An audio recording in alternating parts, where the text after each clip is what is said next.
بعضی دوستش داره و نمیاد.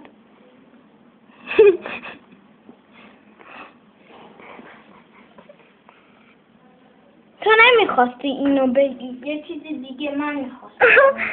من میخواستم بگم. نمیداد. گفتم یه فکر خوبی دارم، همونو میخواستم بگم من. اینجوری میکنی بعد بهش نشون میدیم فکر میکنه دوستشه. خیلی بامزه. واسه یه دقیقه پرده نکش.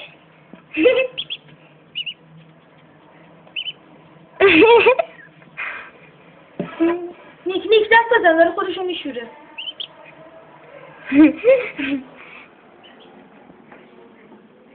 بذارم جلوش که فکر کنه این دوستشه.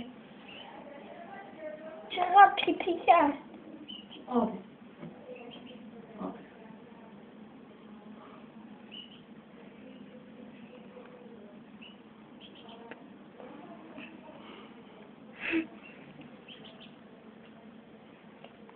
بعد همیشه میاد دنبالش. میاد؟ چی؟ میاد دنبال اون چیزه؟ آره آخر فکر میکنم. بس تو